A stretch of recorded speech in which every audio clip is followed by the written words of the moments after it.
किसान भाइयों से अनुरोध है, आपकी बात जो भी शिक्षण में रखना चाहते। नमस्कार साथियों, हमारे न्यू ब्लॉग में आप सभी का स्वागत है। कैसे हैं आप सभी? आशा करता हूँ आप सभी अच्छे होंगे। हम जा रहे हैं आज अलीगढ़, किसान गोष्ठी है, तो बने रहिए हमारे इस ब्लॉग में, पूरा ब्लॉग दिखाएंगे। अभी आ चुके हैं भरे जंक्शन पर और कुछ ही देर में यहाँ से निकलेंगे, ट्रेन आने वाली है। अब हम पहुँच चुके हैं अलीगढ़ मंडलीय रवि गोष्ठी में। देखिए ये गेट बना हुआ है। बने हमारे इस ब्लॉग में।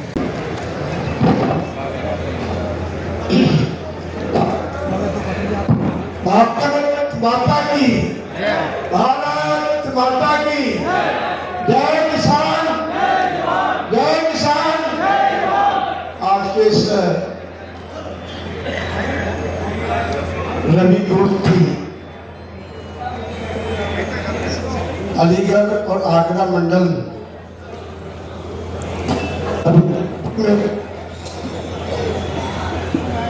उपस्थित हमारे प्रमुख सचिव कृषि आदरणीय रविंद्र कुमार जी, आयुक्त आगरा मंडल आदरणीय सुरेंद्र कुमार जी, अलीगढ़ मंडल श्रीमती संगीता सिंह जी, अलीगढ़ के डीएम आदरणीय संजीव रंजन जी, निर्देशक कृषि पंकज त्रिपाठी जी, अपर आयुक्त एवं निबंधक सहकारिता आलोक कुमार जी, निर्देशक उद्यान डॉक्टर वीपी राय जी, आगरा और अलीगढ़ मंडल के सभी सीडीओगण और मेरे सामने बैठे मंडलों से आए हुए मेरे सम्मानित किसान भाइयों, पत्रकार बंधुओं, अभी आप लगातार 4 घंटे से इस रवि गोष्ठी में आप अपने अपने विचार और अपने अपने सुझाव इस गोष्ठी के माध्यम से आप साझा कर रहे थे। और आज इस कृषि गोष्ठी का उद्देश्य हमारे किसान भाइयों बढ़ाएंगे और आपके एक्सपोजर विजिट और प्रशिक्षण हम अपने जो डिप्टी कलेक्टर साहब हैं उनसे बता दे रहे हैं, आप नोट कर लें और मांग के अनुसार इनका आप पैकअप बना लें। आपके पास पर्याप्त पैसा होता है, आप ट्रेनिंग करा सकते हैं। आपके आत्मा गवर्निंग बोर्ड है, यदि आप मुख्यालय स्तर से चाहेंगे या प्रशिक्षण भी हम लोग आसानी से आयोजित करते हैं। और एक बिंदु आया था जिप्सम का, जिप्सम की मांग। निश्चित रूप से जिप्सम एक ऐसा प्राकृतिक उत्पाद है, प्राकृतिक तत्व है मिला है जो हमें हमारी ऊसर भूमि को सुधारने में उससे बढ़िया और कोई दवा नहीं हो सकती। और अब वो मृदा सुधारक के साथ साथ फर्टिलाइजर के रूप में भी प्रयोग हो रहा है। इसमें जो कैल्शियम और सल्फेट है, सल्फर विभिन्न प्रकार के जो आपके न्यूट्रिएंट्स हैं उनको नॉन अवेलेबल फॉर्म में है, उनको अवेलेबल फॉर्म में ला देता है, जो सबसे बड़ा बात। दूसरा, तिलहन और दलहन में इसकी भूमिका बहुत ही अधिक है क्योंकि सल्फर का स्तर। तो इस वर्ष अलीगढ़ में 2658 MT और आगरा में 2686 MT की आपूर्ति खरीद पे की गई थी और उसकी आपका वितरण भी हो गया है। निश्चित रूप से अभी और मांग है। अभी हमने 228 मेट्रिक टन अलीगढ़ और आगरा के लिए 128 मेट्रिक टन जिप्सम की व्यवस्था के आदेश कर दिए हैं।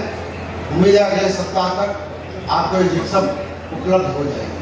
तो जब और भी एक मांग होगी जिप्सम की, तो हम लोग पर्याप्त मात्रा में जिप्सम के लिए धनराशि हमारे प्रमुख सचिव महोदय का निरंतर ये कहना होता है कि जिप्सम पर 2 किसान आएंगे। और आपका जो बेल्ट है, विशेष करके जो ऊसर वाला बेल्ट रहा है, बेटा कासगंज मैनपुरी, यहाँ ऊसर ज़्यादा है, वहाँ तो निश्चित रूप से जिप्सम की आवश्यकता होती है। आपको पर्याप्त मात्रा में जिप्सम, यदि आप अपने ट्रैक्टर अपनी मांग भेज देंगे, हम निश्चित रूप से आपको और भी जिप्सम की व्यवस्था इसी वर्ष कर देंगे। एक बिंदु आया था फसल, जितने भी अधिकारी यहाँ आ रहे हैं मेरा अनुरोध है, जैसे किसानों को हम कहे थे सूक्ष्म अपनी बात करिए, आपसे भी अनुरोध मेरा ये है जो बात आई है किसानों से उसका जवाब दे दीजिए। कोई स्पेसिफिक बिंदु आपको लगता है बताने तो बता दीजिए, ताकि शॉर्ट में हम लोग कंक्लूड कर सकें। अभी ये अधिकारी के नाम बताएंगे, जो बिंदु आया है उस पर जवाब दें। और कृषि निदेशक उत्तर प्रदेश, जोरदार तालियों से स्वागत है आपका।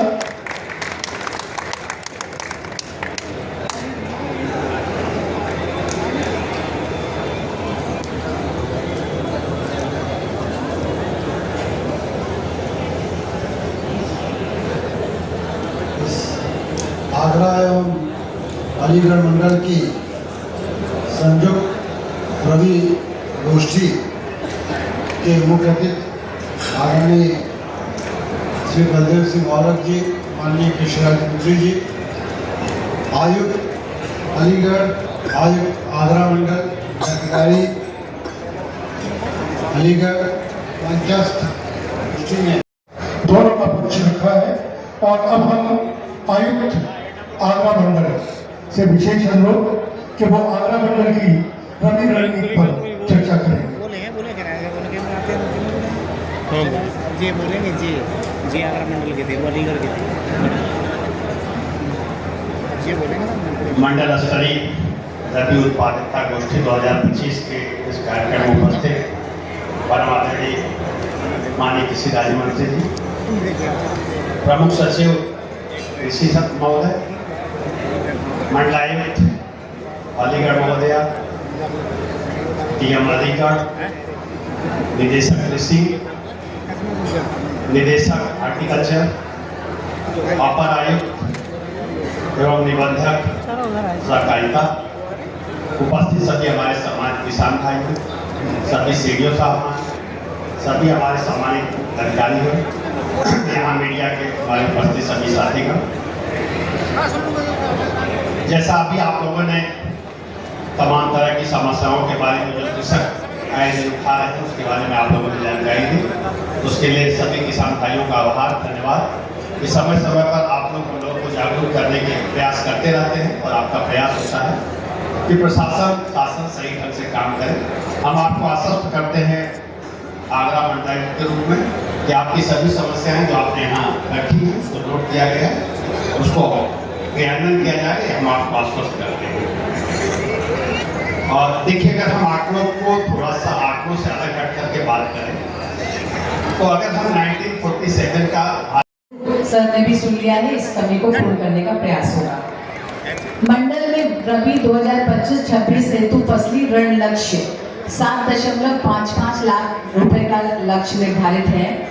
2025-26 में किसान क्रेडिट कार्ड का लक्ष्य 5,08,251 के सापेक्ष 2,27,381 का वितरण है, जो कि 44.7% की वृद्धि है।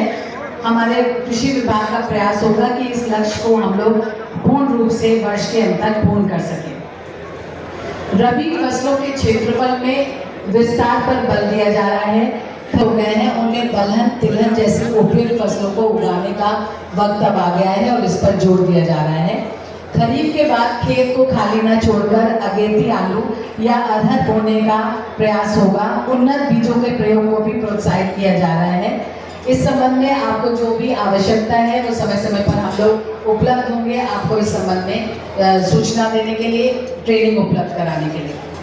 कुछ विशिष्ट प्रकार की समस्याएं जिसमें से कुछ हमारे किसान भाइयों ने अभी बताई, लेकिन मंडल का जो एग्रो क्लाइमेट चार्ट में जो आता है, जो कि अर्धशुष्क मैदानी क्षेत्र के अंतर्गत है, इसमें हम फसलें बाजरा, मक्का, धान, गेहूं, सरसों, मूंगफली, हरी मटर और चिकोरी हैं। कुछ समस्याएं जो अभी भी आई हैं, जो मुझे भी कहना है। नंबर 1, जनपद अलीगढ़ में मध्य गंगा नहर निर्माण खंड 12, जो कि सिंचाई का मुख्य साधन है, वो केवल खरीफ मौसम में संचालित होती है। कृषकों द्वारा मांग की सरकार सम्मानित कार्य एक से कर रही है। भाई हमने देखा भी है और सुना भी है, पर आज जैसा न तो देखा और न सुना। किसानों के साथ में ये दोहरी नीति, अधिकारी मंच से बोलेगा और किसान नीचे से बोलेगा, ये दोहरी नीति हमने आज तक नहीं देखी। मानव सभी का सम्मान कर रहे हैं और सरकार से मांग भी कर रहे हैं। सरकार से हमें डीएपी की मांग है, डीएपी की सरकार से। सरकार देगी, अधिकारी देंगे। जब सरकार नहीं देगी तो अधिकारी कहां से लाके देंगे? विदेश तो जाएंगे। प्राइवेटों पे कुछ गेम हो रहा है, वो भी ऊपर के इशारे पे हो रहा है, नीचे अधिकारी परेशान है, दिन रात घूम रहे हैं। एक अधिकारी रात को 12 बजे अपने परिवार में पहुंचता है, कोई 2 बजे पहुंच रहा है, कोई 4 बजे पहुंच रहा है। क्या ये अधिकारियों के ऊपर ही तलवार लटकी हुई है? सरकार क्यों नहीं इनके बारे में सोच रहे? दूसरा है, हमारे निर्देशक महोदय बैठे हैं उद्यान विभाग के, इन्होंने जांच की, जांच में दोषी पाया, परंतु अभी तक उसको बख्शा जा रहा है। क्या न्यायालय में या देश में द्वैधी कानून है कि दोषी को बचाया जाए और निर्दोषों को फांसी पर चढ़ा दिया जाए? ऐसे सब हम आपकी बात से सहमत नहीं सब। तीसरा है, मानव नहरों की सफाई। आज तारीख हो गई 17, यानी 17 खत्म 18 शुरू हो जाएगी। अभी तक आगरा में 620 किलोमीटर की नहरें लाइनें रखवा है। क्या 10 दिन में सफाई कर देंगे? कौन सी उन पर वो है मशीनरी कि 620 किलोमीटर की सफाई कर देंगे? ये जो नहरों के अधिकारी हैं साहब, केवल एसी में बैठ करके अपना गुनाह लगाते हैं, परंतु सीनियर अधिकारियों की तरफ ये नहीं देख रहे कि साहब हमें सीनियर अधिकारी को क्या जवाब देना है। केवल अपना ऊपर नीचे करके और ठेकेदार से पत्रमान करने को लगे हैं। सर हम मांग करेंगे कि इनकी जांच भी कराई जाए कि 10 दिन में 620 किलोमीटर की सफाई कैसे हो जाएगी। एक और मामला लास्ट, पशुपालन विभाग, सरकार एक पशु के लिए 50 रुपए दे रही है। जब 30 रुपए मिलता था जब भी गाय और हिंदू धर्म के ऊपर उंगलियां उछलती थी, और आज 50 रुपए मिल रहे हैं जब भी उछल ले। ऐसा क्यों? आगरा में हुआ कि जिसमें 21,000 गाय, केवल 3 महीने का बजट मांगा था, 21,000 गाय यानी गौशाला बंद है। 2.5 करोड़ रुपए प्रति महीने सरकार दे रही है। जब दूसरी रिपोर्ट आई तो केवल 13,000 गाय रह गई। सीओ साहब ने रिपोर्ट दी दोनों। ऐसा क्यों? यानी 2 महीने में 8,000 गाय कम ज्यादा हो गई। तो जो बीच में जो गैप हुआ वो पैसा कहां गया? इसकी भी जांच होनी चाहिए। सर पत्र बना के लाए हैं। जैसे मंडियों में किसान अपनी फसल ले जाता है, किसानों को खुद मंडियों में कुछ दुकानें भी दी गई, वो तो अपने नीचे रखेगा अपने माल और व्यापारी रखेगा ऊपर। बारिश हो जाती है तो किसान का माल सड़ता है और व्यापारी अपना गेन करता है। सब बारह की रेट है, आज रेट क्या है सरकारी? 2700 कुछ। किसान बेचने को कितना मजबूर है? 2,000 रुपए में। 700 रुपए का जो डिफरेंस है वो मानवर हमें ये पता नहीं कि सरकार कहां से ये बजट पास करती है। इस पर थोड़ा सा ध्यान दे लेना चाहिए। फिर ये किसान की खतौनियों पे जहां पर धान होगा वहां पर बात पूरी नोट की गई है, सब नोट सारी समस्याएं की है। सर बिंदु बिंदु ये मनोहर, यानी उसमें कुछ न कुछ बीच में गेम होगा। मंत्री महोदय से निवेदन है कि इन 4-5 पॉइंटों पर जांच जरूर कराएं। हम पत्र बना के लाए हैं। अगर जांच नहीं कराई हम आपसे वादा करते हैं या तो हम इस दुनिया में रहेंगे या फिर आपको छोड़ के चले जाएंगे। हम अगले महीने अंतर पर बैठेंगे सर इन 4 मुद्दों पे। अगर आपकी आत्मा में इंसानियत हो, किसानों का प्रति वफादारी हो तो इन चीजों का समाधान कर दे, अन्यथा इसको खुला छोड़ दे। पहले भी 34 दिन रहा था, सीएम साहब के आदेश पर अंतर टूटा था और अब के उन्हीं के हाथ से टूटेगा, चाहे जान चली जाए चाहे कुछ भी हो। राम राम जी।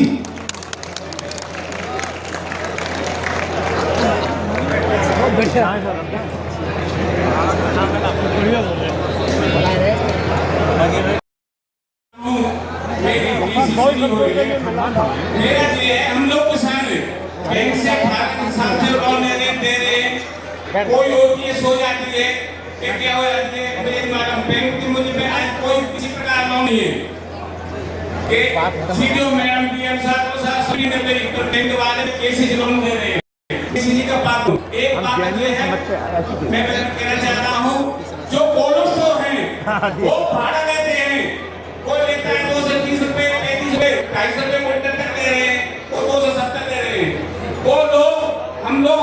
फरवरी में स्टोर करते हैं, मार्च में करते हैं, वो अप्रैल में ला लेते हैं तो पूरे पैसे देते हैं। वो कोल्ड स्टोर 25 दिसंबर अक्टूबर को बंद हो जाते हैं और पैसा हमसे पूरा देते हैं, क्योंकि मार्केट में कुछ व्यापारी द्वारा कुछ तो जनवरी तक आलू बेचते हैं। हमारे आलू को नहीं दिया जाता है।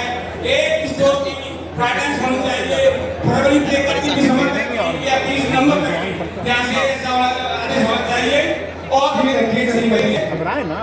ठीक है, आपकी बात सुन रही है। पहुंच गई ना, पहले भी पहुंची लखनऊ। मैं पहुंच गई, हल्का श्याम सिंह हल नहीं हुआ तो लेकिन दे दो, लेकिन दे देंगे। सम्मानित मंच अपने मन का दर्द कह पाते। महोदय, ये निवेदन है, फसल की बुवाई का समय चल रहा है, लेकिन नहरों की सफाई नहीं हो रही है। मैं ट्रैक्टर का प्रतिनिधि मांगूंगा। महोदय, आलू के बीज की समस्या है, 80,000 हेक्टेयर में आलू की खेती होती है और वो खेती पकड़े करंट पकड़े आगरा के लिए आगरे का मान, नाम, सम्मान और हम लोगों का 56 इंची का सीना है जो प्रदेश का हम 35% आलू पैदा करते हैं। 327 कोल्ड स्टोर रनिंग में चालू है। 8 करोड़ भंडारण की क्षमता है, 80,000 हेक्टेयर में होता है, लेकिन हमने संतोष कर लिया। मान्यवर, आपने हमें 4 लाख का बीज दिया। अगर बढ़े तो हम चाहते हैं और भी अच्छा कर सके। आगरा के लोगों ने, अलीगढ़ के लोगों ने ये करके दिखा दिया। मान्यवर, एक्सपोर्ट आलू करके दिखा दिया। अलीगढ़ से, आगरा से हमने विदेशों में भी आलू बेच के दिखा दिया। महोदय, हम अनुदान नहीं मांग रहे, लेकिन हम अपनी बात कहना चाहते हैं। कम से कम उन किसानों का दर्द सुन लिया जाए जो अभी मेरे बंधु नहीं कह रहे कुछ। मैं आपसे स्पष्ट कहना चाहता हूँ, आपकी अनुमति के अनुसार बैठूंगा, अनुमति नहीं हो गई तो मैं अपने घर वापस चला जाऊंगा। लेकिन आज प्राइवेट में डीएपी मांगवर 1900 रुपए के लिए मौजूद है, लेकिन सरकारी समितियों पर 1350 के लिए मौजूद नहीं है। मेरा सुझाव लिख लीजिए, वो डीएपी कहां से आ रही है? मान्यवर, उत्पादन घटेगा। 24 करोड़ की आबादी है उत्तर प्रदेश की, जो भारत का 11% जमीन जो खेती योग्य है वो उत्तर प्रदेश में है। अपना उत्पादन हम भारत वर्ष के उत्पादन में 21% पैदा करके देते हैं। कहीं हमारी गलती हो आगरा वालों की तो हम कहने के लिए तैयार हैं। ठीक है, ठीक है, ठीक है, त्यागी जी। देखिए, बिंदु बता दीजिए। बिंदु मान्यवर, एक बात रह गया, जो आप बीमा करा रहे हो, फसल में इतना नुकसान हुआ है, तो कहां सर्वे जिन्होंने बीमा का सर्वे किया हो और वो रिपोर्ट प्रशासन को सौंपी हो। मान्यवर, 60% से भी ज्यादा नुकसान है। हम अपनी समस्या बता रहे हैं, अच्छी लगी हो तो कोई बात नहीं। आपने हमारी बात सुनी, धन्यवाद। अब इतना पानी हो गया है, सब के वो खोल दिए जाए, जिससे हम बड़ी बोरिंग करा के अपना बिजली वगैरह लगाते हैं। बस यही बेटी हुए हैं।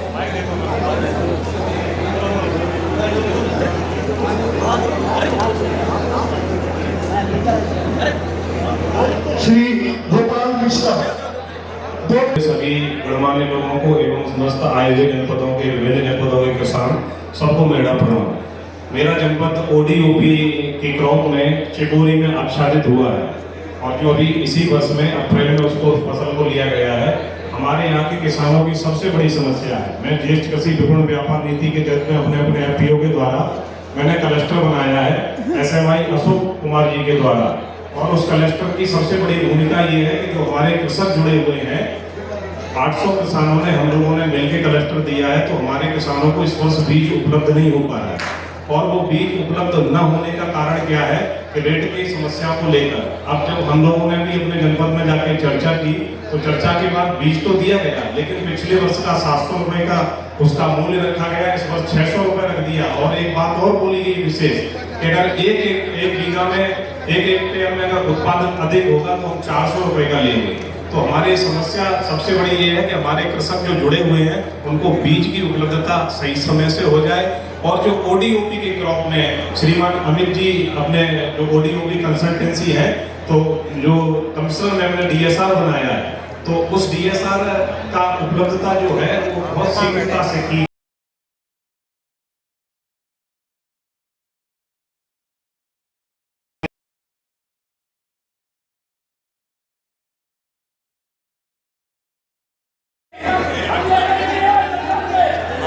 किसान भाइयों से अनुरोध है, आपकी बात जो भी सिस्टम में रखना चाहें आपकी बात रखी जाए। किसान भाई शांति बनाए रखें, अन्नदाता माइक को पहुंचा दो।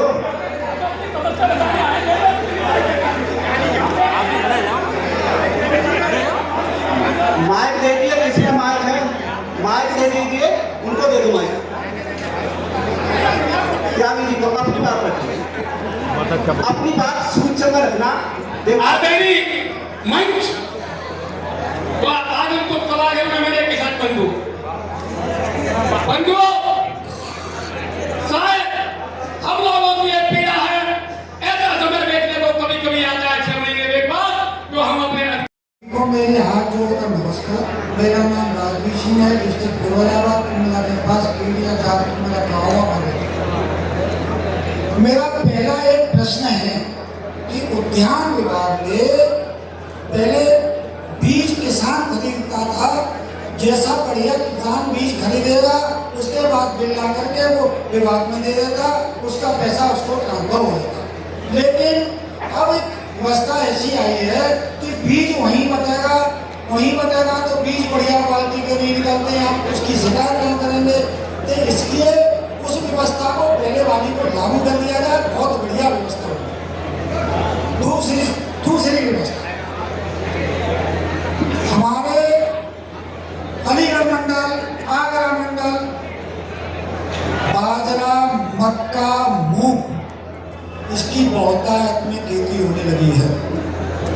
सरकार न्यूनतम समर्थन मूल्य पर अक्टूबर में कांटे लगते हैं।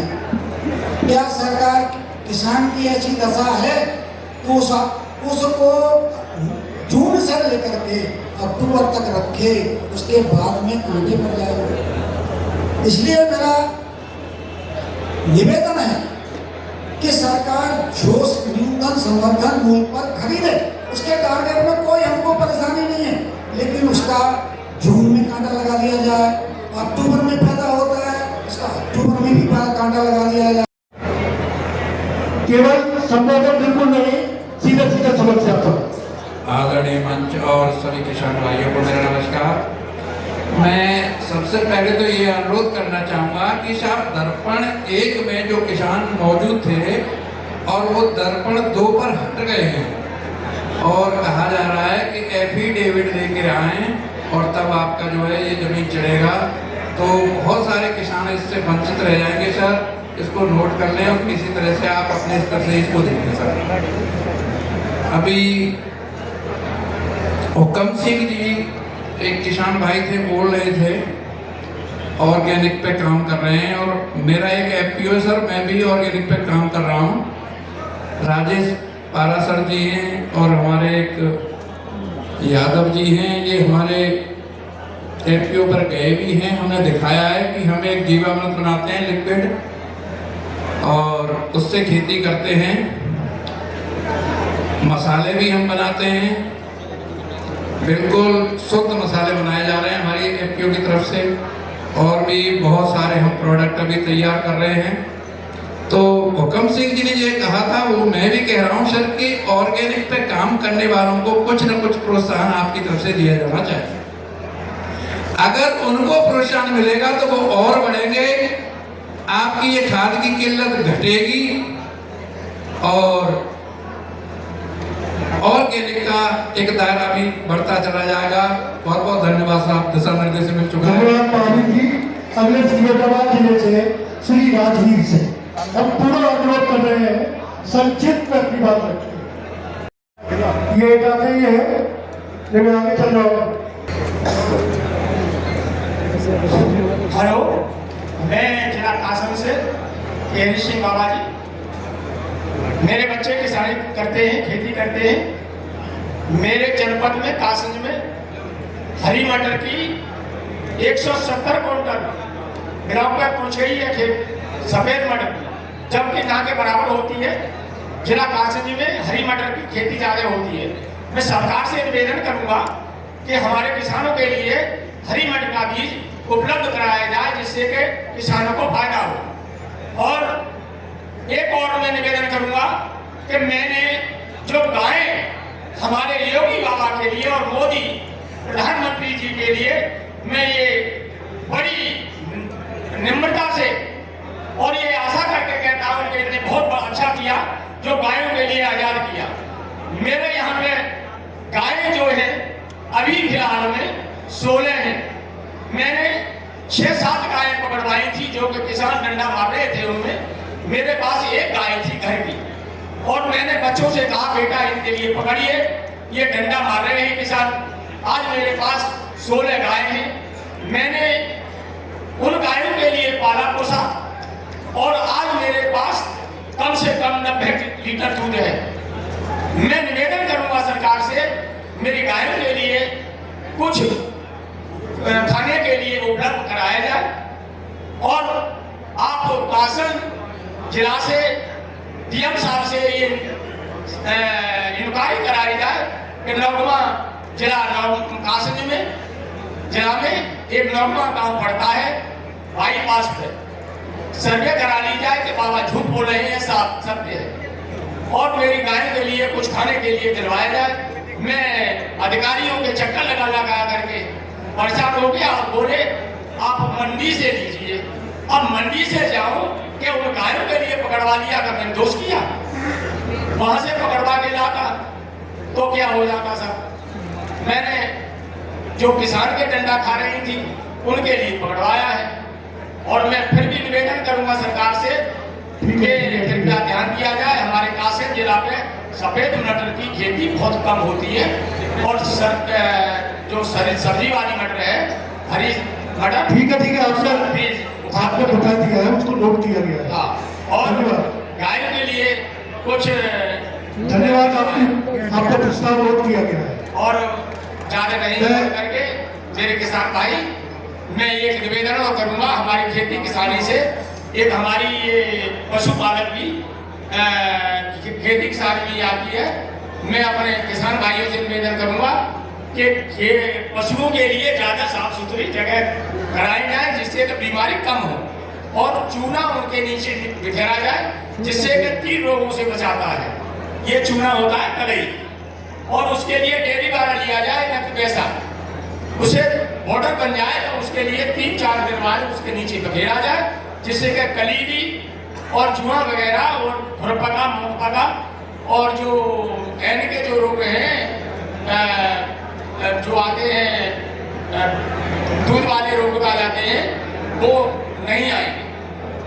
ठीक है तेरी चाहिए, आपकी सुझाव बहुत बढ़िया है, तो जोरदार ताली हो जाएगी। श्री अमित कुमार एवं किसान बंधु, मैं अमित कुमार, गाँव बिटोना, जनपद कासगंज। मैंने रागी की खेती की। मैं 2 साल से रागी की खेती कर रहा हूँ, लेकिन मार्केट नहीं मिल रही है। घर पे बीज पड़ा हुआ है, कितना खा लें, कहाँ दें इसे, क्या करें, कहाँ बेचें, कोई मार्केट भी नहीं है। इस साल भी किया है, बोरा में लिए फिरते हैं, कोई लेता नहीं, मंडी ले रहा कोई देखता नहीं। इसका क्या किया जाए? मार्केटिंग की व्यवस्था सबसे पहले की है। हमारे यहाँ धान की खेती सबसे अधिक होती है। बासमती धान का, चावल का एक प्लांट लगाया जाए, मंडल में लगाया जाए, जिले में लगाया जाए, कहीं पे भी लगाया जाए, जिससे किसानों को कोई समस्या ना हो। मटर कासगंज में अत्यधिक होती है। मटर का भी प्लांट है, 1 या 2 जो भी हो, मटर का प्लांट भी लगाया जाए। धन्यवाद। मैं इसके बाद आगरा जिले से डॉक्टर रामनिवास भारती,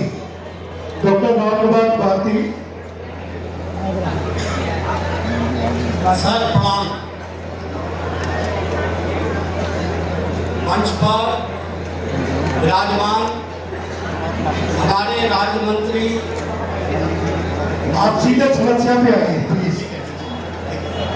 पंचायतीन समस्त अधिकारीगण और सभागार में उपस्थित अधिकारीगण और मेरे प्यारे किसान भाई,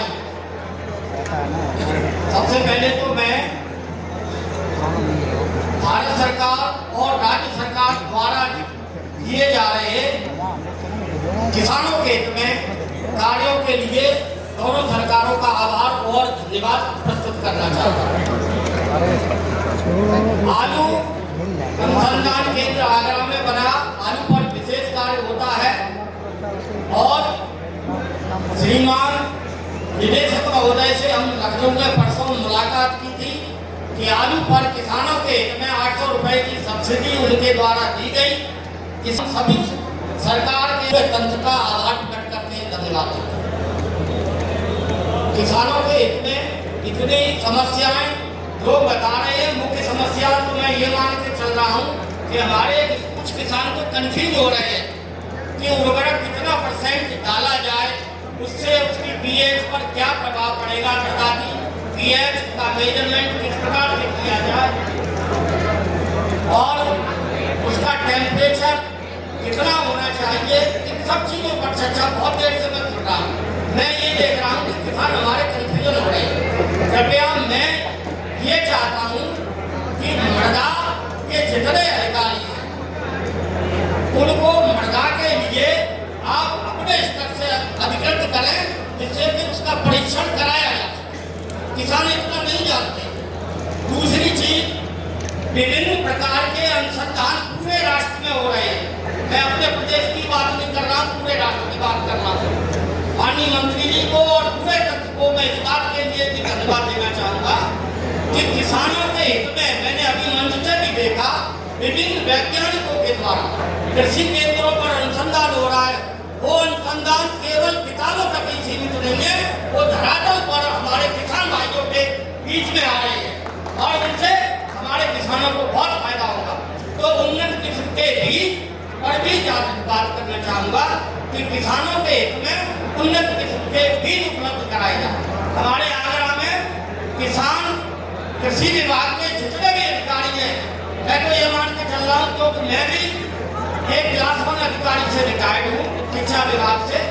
मैं खंड शिक्षा अधिकारी रहा, उच्च शिक्षा अधिकारी रहा, GIC में प्रिंसिपल रहा, राज शासकीय विद्यालय में प्रबंध संचालक रहा। अब 2 बार मेरे को गवर्नर अवार्ड मिला, 2016 में और 2000 में। तो मैं तो केवल इतना चाहता हूँ, किसानों के हित में आप भी लोग ज्यादा निर्देश दे करके और उस पर अमल कराएं, वो ज्यादा बेहतर है।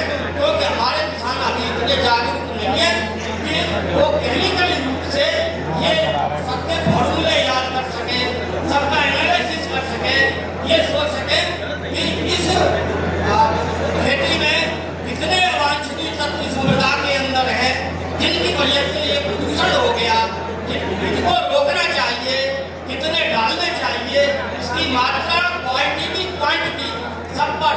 मेन जो दिमाग में एक चीज आ रही है कि उत्पादकता बढ़नी चाहिए। उस उत्पादकता के पीछे इतनी मारामारी, प्राकृतिक जो खेती है उस पर ध्यान आना चाहिए, गोबर खाद पर ध्यान आना चाहिए और केमिकल पर कम से कम प्रयोग होना चाहिए। इसी आशा और विश्वास के साथ मुझे बोलने का अवसर दिया। आपका धन्यवाद, आभार। जय हिंद, जय भारत, जय किसान। मैं अगले आगरा के सम्मानित किसान की किल्लत थोड़ी बहुत है, लेकिन उस पर तो एक सुझाव देना चाहता हूँ। उस पर हमें चाहूँगा किसान भाई अगर गलती हो तो माफ करना। मैं मंच को जरूर उसे अवगत कराना चाहता हूँ। हम देखते हैं कि खाद का हमारा सिस्टम जो है हर साल बढ़ता चला जा रहा है। ये ध्यान से सुनना, हमारी जमीन कितनी कठोर होती चली जा रही है, उसका उत्पादन जो हो रहा है, उसकी गुणवत्ता कितनी खराब हो रही है, उसका हमारी जमीन पर कितना दुष्प्रभाव पड़ता है, उससे हमारे परिवार कितने खराब हो रहे हैं, कितना बीमारियों का प्रकोप हमारे घर में आ गया है। मैं मानता हूं कि खाद आपको चाहिए, सत्य है, लेकिन कुछ विकल्प भी हैं। अगर हम उनका इस्तेमाल सही तरीके से कर दें तो हमें लगता है ये किल्लत कल खत्म हो जाएगी। नंबर 1, ये इस तरीके से हमारे बुजुर्ग किसान भाइयों को आप लोग बुलाते हैं, उनको प्रशिक्षण में आप लोग भेजते हैं, ट्रेनिंग कार्यक्रम में आप भेजते हैं। इन्हीं के बेटे हैं और वो घर पर हैं, पढ़ने पर बेरोजगार हो गए हैं। उन बेटों को भी ऐसे कार्यक्रम में बुलाया जाए और जितने भी एक्सपर्ट हों, 50% हमारे बुजुर्ग हों और 50% ऐसे किसान के बेटे हों जो खेती नहीं करते हैं लेकिन उनके पिता खेती करते हैं। जब वो सीख के आएंगे तो निश्चित ही उनके बदलाव आएगा और इन किसान भाइयों में बदलाव आएगा। इसके नई शुरुआत हो सकती है। मेरा सुझाव आपको बहुत संभावना है नौजवान पे। आप ही लोग कहते हैं कि देश और देश है तो इनकी संभावना ही आप लोग देखिए। इनके नौजवानों को आप ठीक ढंग से नहीं, क्योंकि उनको अगर आप ट्रेनिंग नहीं देंगे, उनको एक्सपोजिशन नहीं कराएंगे, उनको कार्यक्रम में नहीं बुलाएंगे तो इनमें बदलाव कैसे आएगा? तो ये तो किन्नत और ये समस्या हमेशा चलती रहेंगी। एक स्थायी सुझाव चाहता हूँ, जो डीएपी की हर साल हम देखते हैं गोष्ठियों में होता है किल्लत, तो इसका कोई आप लोग स्थायी समाधान निकालिए। हमारे किसान भाइयों को बहुत दर्द है, हमको भी उसका बहुत दर्द होता है, लेकिन उन चीजों को बार बार इसलिए रखना चाहता हूँ। आप भी इतनी दूर से आए हो, मैं नहीं चाहता हूँ उन बातों को बार बार आपको रखे, आपको कष्ट हो, लेकिन किसानों का भी कष्ट आप लोग समझिए। दूसरी बात मैं अपनी बात रखना चाहता हूँ, महोदय, हम सिंदूर का अपना एक छोटा सा काम शुरू किया था। इस साल हमने 8 से 10 लाख रुपए सिंदूर के पौधों से हमने बनाई। आप लोग भी नया काम कर सकते हो। हमने मशरूम कल्टीवेशन किया, हम लाखों रुपए ऑफ सीजन में कमा लेते हैं। आप लोग विजिट करिए। हम IFS model, Indian farming system, एक ही फसल पूरी बुआई करते हैं, हम उसके साथ दूसरी फसल को लगाते हैं तो उससे हम लाखों रुपए कमा लेते हैं। आप लोग एक बार आइए, आपका सबका स्वागत है। मैं यही चाहता हूँ कुछ अलग लाइए और आपके बच्चों के साथ आप उनको जरूर विजिट कराइए। ज्यादा न बोलते हुए, मेरे जनपद में सिंघाड़े की खेती होती है। महोदय, चाहता हूँ कि हमारा रायगढ़ और जलेसर दो ऐसे ब्लॉक हैं जिनमें सिंघाड़ा बहुत बड़ा मात्रा में किया जाता है, लेकिन उनको कोई टेक्निकल उनको जानकारी नहीं है, उनकी पौध नर्सरी कैसे बने, उनको कहाँ इसका प्रशिक्षण हो, इसकी व्यवस्था करा दीजिए। और सबसे बड़ा एक स्कोप और है मधुमक्खी पालन। हम देखते हैं बिहार के यहाँ हर जनपद में 50-100 लोग अपनी उसको मधुमक्खी पालन करते हैं, लेकिन हमारे जनपद के किसान उसमें नहीं है। तो इनको सर आप देखिए इनको कि ये कैसे किसान लोग हैं जो कर सकते हैं, थोड़ा उनमें भी सुधार आएगा। लास्ट में अपनी बात को कहकर समाप्त करता हूँ कि बुलबुलो अगर तुम्हारा चुमन उठ गया, बुलबुलो अगर तुम्हारा चुमन उठ गया, बताओ कहते हैं कहाँ जाओगे? और फल फूलने लगेंगे किसी साग पर, आशियाने बसाने कहाँ जाओगे? और बात बिगड़ी नहीं है किसान भाइयों, पर बिगड़ जाएगी। और समय के साथ आपको अपने को भी बदल लीजिए, नहीं तो ये समय निकल जाएगा, नहीं तो ये समय निकल जाएगा, हम और आप पीछे रह जाएंगे और हमारा आने वाली पीढ़ी हमको कष्ट देगी, कोसेगी। इसलिए आपसे निवेदन है, इन चीजों को छोड़िए कि हम छींटा के सीने करें, हम उसमें लाए। हम जानते हैं किसान भाई 1 बीघा में 1 बोरी से ज्यादा लगा देते हैं, 2-2 बोरी की लगा देते हैं हमारे बीच के किसान भाई। हमें इसमें थोड़ा सुधार करना है, लेकिन सबको सर पर्याप्त मात्रा में DAP दिलवा दीजिए। इस साल दिलवा दो, अगले साल से सुधार कर लेंगे, धीरे धीरे सुधार होगा। आज इस साल इनको सबको पर्याप्त होगा। जय हिंद, जय भारत। सिंदूर, सिंघाड़ा, शायरी, ऐसा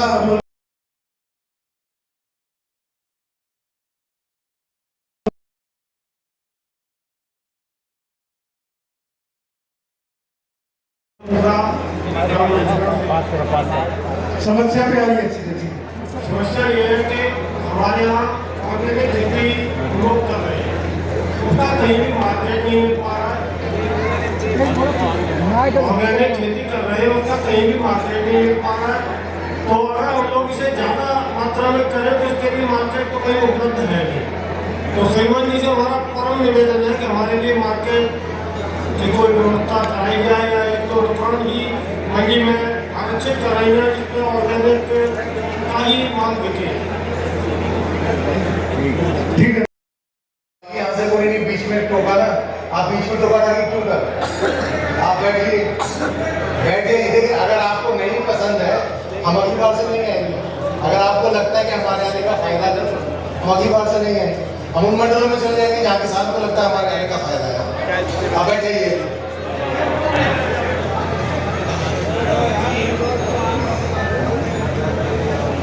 आदरणीय कृषि राज्य मंत्री, मेरे सहयोगी अधिकारीगण, नीचे बैठे मेरे अधिकारीगण, किसान भाइयों, पत्रकार बंधुओं, भाइयों बहनों, देखिए हम लोग किसान गोष्ठी बड़े लंबे समय से करते हैं। लगभग 26 साल की सेवा मेरी हो गई इस प्रदेश के अंदर। 7 साल में बाहर रहा, बाकी साल मैंने यही सेवा की। और आप देखेंगे तो पहली पंक्ति में हमारे सीडीओ लोग आए हुए हैं, ऊपर कमिश्नर साहब है, पहले डीएम साहब भी आया करते हैं। बाद में सरकार ने नीति चेंज की कि डीएम्स को नहीं बुलाएंगे, तो डीएम नहीं आते, डीएम्स भी आते। लिमिटेड गोष्ठियाँ हुआ करती थी, बहुत कम जगह पे गोष्ठी हुआ करती थी। जब मैं आया उस समय हम 3 मंडलों की एक गोष्ठी किया। आप लोगों की बात ज़्यादा सुन सके इसलिए हमने 2 मंडलों की गोष्ठी की। नहीं, ताली बजाने का इशू नहीं है इसके अंदर, लेकिन उसके बावजूद यदि आप लोगों को ये लगता है कि जो अधिकारी वहाँ से आके आपके बीच बैठ रहे हैं, आपकी बात सुन रहे हैं, उनके आने का औचित्य नहीं है। तो हम पीछे वाले फॉर्मेट में जा सकते हैं। 4 गोष्ठी पूरे प्रदेश में करेंगे, इशू क्लोज कर देंगे। यहाँ हर एक मंडल में मेरे ये कृषि निदेशक हैं, 15 तारीख में मुरादाबाद की गोष्ठी 6 घंटा लखनऊ से लगा के मुरादाबाद पहुंचे। 16 तारीख की मीटिंग के लिए फिर 6 घंटा लगा के वापस गए, 4 घंटा लगा के आपके लिए यहाँ आए। अगर आपको ये लग रहा है इनको सफर करने में आनंद आ रहा है तो ये गलतफहमी है आपकी। किसी भी अधिकारी को लगातार दौड़ भाग करके मीटिंग करने में जाने के लिए कोई आनंद प्राप्त नहीं होता। तो ये आप निर्णय करके हमको बता देंगे, आपके 2 कमिश्नर्स हैं, इनको आप कन्वे कर दीजिएगा, क्योंकि ये 3 गोष्ठियों से मैं देख रहा हूँ। रवि की गोष्ठी आगरा में थी, तब यही स्थिति हुई। खरीफ की गोष्ठी थी, उसमें यही स्थिति हुई। तो यदि आपको सिर्फ विरोध करना और भाषण देने के लिए इशू है तो हमको आने का कोई रुचि नहीं है। हमारे आने का कारण ये है, आपकी बात को सुन ले। हम मानते हैं हम अच्छा काम नहीं कर रहे, हमको कोई इस बात का गर्व नहीं है कि हम बहुत अच्छा काम कर रहे हैं। लेकिन अगर आपको लगता है कि आपके बीच में सुधार नहीं कर रहे हैं तो उस व्यवस्था को हम 4 जगह 5 जगह लिमिट करके उस हिसाब से कर लेंगे। आप सबसे पहले बात पे आ जाते हैं खाद की बात पे। इस विभाग को लेकर मुझे लगभग 14 महीने होने वाले हैं। तो पिछले साल रवि में मेरे ही पास था, डेली हमारे पास आता है किस जिले के अंदर कोऑपरेटिव में कितनी खाद है, प्राइवेट में कितनी खाद है, टोटल खाद कितनी है। सब खाद का 5 खाद मेजर है, urea, DAP, NPK, SSP, muriate of potash, 5 की रिपोर्ट हमारे पास आती है लास्ट ईयर। नॉर्मली मैं आंकड़ों की बात नहीं करता हूँ, हमारे बहुत से अधिकारी आंकड़ों की बात करते हैं, मैं आंकड़ों की बात इसलिए नहीं करता हूँ क्योंकि आंकड़े बता के कोई फायदा नहीं कि प्रदेश में कितनी खाद आते हैं। आपके जिले में लास्ट ईयर आज की डेट DAP कोऑपरेटिव में 1117 मीट्रिक टन थी, आज है 6302 मीट्रिक टन, 5 गुना। आप कमी जो बता रहे हो 5 गुना। अब मेरा जो अनुरोध है दोनों आईटी से कि अपने DM से संग बैठ के देखो, यदि राज्य सरकार की ओर से जिले के ऊपर 5 गुना DAP अवेलेबल करेंगे बात है तो फार्मर को क्यों लग रहा है कि खाद नहीं है। एक इशू हो सकता है, जो फार्मर यहाँ पे आलू लगा रहे हैं उनको 1 बीघे में डालनी है 1 बोरी, हर एक DAP की बोरी पे 50% हम सब्सिडी दे रहे हैं। हम सब्सिडी आपको इसलिए दे रहे हैं ताकि आप अच्छे से खाद उसमें डाल सको, पैदावार कर सको। लेकिन जमीन में जहर बोने के लिए सब्सिडी नहीं दी जा सकती, इसलिए 1 हेक्टेयर जमीन पे 5 बोरी का लिमिट शासन की ओर से लगाई गई है। 1 हेक्टेयर जमीन 5 बोरी यानी कि 250 किलो DAP हर एक फसल के लिए। वैज्ञानिक गण एक हमारे वैज्ञानिक है दीक्षित जी, 26 साल बेइंतहा कृषि गोष्ठी मैंने की है, विभाग में आया हूँ, करीब 6-7 गोष्ठी हर एक सीजन में हम कर रहे हैं। आज मैंने इनको बुला, मैंने कहा आपसे जिस तरह से आपने बोला उतना अच्छा बोलने वाला भी नहीं है। वो आपको कुछ बता रहे थे तो जितना विरोध आपने उनका किया, देखिए हर एक आदमी को ये लगता है कि मुझसे अच्छा कोई नहीं जानता। लेकिन आपको मैं बता दूं, अभी 3 दिन 4 दिन पहले की बात है, मुख्यमंत्री जी बैठक ले रहे थे, महाराजगंज के किसान ने सीधी बुआई करके धान की 100 कुंटल पर हेक्टेयर उपज ली है। आप में से कोई ले रहा हो तो बताएं, कोई ले रहा हो तो बताएं। तो यानी कि कोई आदमी है जो आपसे बेहतर जान के बेहतर उत्पादन कर रहा है। एक दूसरे की बात अगर सुनेंगे, कोई आदमी बाहर से आके आपको बता रहा है क्या क्या चीज की रिक्वायरमेंट होती है, कैसे दूर कर सकते हैं। इतना विरोध आपने किया तो अगर उस आदमी को नेक्स्ट टाइम आने की इच्छा करे ना करे मुझे नहीं मालूम। तो एक दूसरे की बात सुनने की आवश्यकता है। देखिए खाद जितनी की आवश्यकता है, लास्ट ईयर जितनी खाद उससे दुगनी खाद प्रदेश में समय पे डबल। आपको मैंने यहाँ बता दी, बाकी भी जो जिले हैं सबकी मेरे पास फिगर्स है। कुछ जगह पे NPK को छोड़ के NPK आप यूज नहीं करते। मेरे को नॉर्मली मैंने कहा NPK क्यों नहीं दे रहे हो, मैनपुरी में 0 एनपीके थी लास्ट ईयर, इस समय 1375 है। एनपीके आप यूज नहीं करते, डीएपी मेनली मांगते हो। और लास्ट ईयर मुझे याद है कि जब मैं यहाँ आया था, मैंने ये बात तब भी कही थी और ज्यादातर गोष्ठियों में कहता हूँ, 25 साल से कह रहे हैं कि डीएपी जगह एनपीके यूज करो। और भी लोग बोल के गए होंगे कि बेहतर खाद है। 3 एक आदमी के पीछे किसान भाई कह रहे थे कि 3 न्यूट्रिएंट है, पोटैश भी है, जबकि डीएपी में सिर्फ फास्फोरस और नाइट्रोजन है। तो ये जो इश्यूज हैं, इनको सीखेंगे तो आप देखेंगे कि आप बेहतर कर सकते हैं। मैं मुरादाबाद गया, मैंने कहा भाई डायरेक्टर साहब को तो दौड़ना पड़ेगा, मैंने कहा मैं नहीं आ रहा मीटिंग में लखनऊ की में। मैं वहाँ राज्यमंत्री जी के यहाँ चला गया और बिलासपुर की मैं फसल लेके आया। वहाँ सो नहीं ले रहे, लेकिन 75 कुंटल पर हेक्टर ले रहे हैं, बहुत अच्छा। और उसके बाद मुझे एक खेत नहीं मिला जिसने हाथ से काटा है उसको छोड़ के, जिसमें बेलिंग ना हो रही। यानी कि 95% बेलिंग है, बाकी लोग हाथ से काट रहे हैं, सिर्फ पराली जलाने का इशू नहीं। तो ऐसा नहीं है लोग नहीं कर रहे हैं, लोग कर रहे हैं, और जो कर रहे हैं वो कमा रहे हैं और पैसा बना रहे हैं। आप जाकर देखिए, अगर वहाँ गांव में आप जाएंगे तो आप देखेंगे कि लोगों के पास घरों में गाड़ियां हैं, अच्छे मकान हैं। तो सोच में परिवर्तन करना पड़ेगा। आपको ये देखना है कि आप अगर एक ही रास्ते में जाना चाहते हो तो पहुंचोगे वहीं जहाँ रोज जा रहे हो।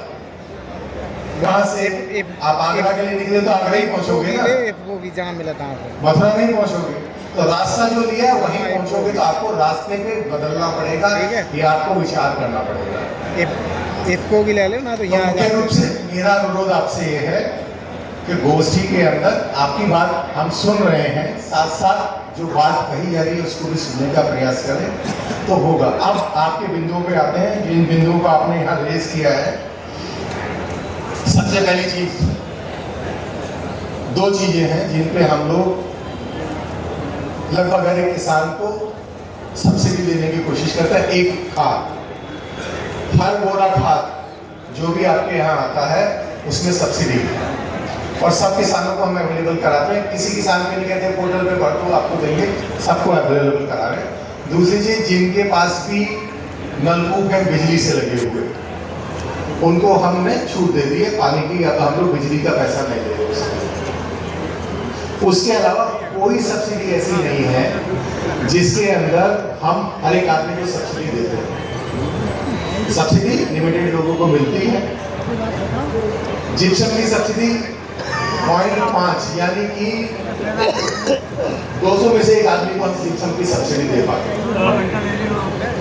तो बढ़ाने की कोशिश कर रहे हैं, पैसे का इशू नहीं है। अभी तक जितना पैसा हमको मिलता है वो पूरा का पूरा हम इस्तेमाल नहीं कर पाते, बहुत सा पैसा हमारा बच जाता है। तो पैसे की कमी का इशू उतना नहीं है जितना इशू सिस्टम के माध्यम से और आपकी एक्सेप्टेंस तक। ट्राइकोडर्मा है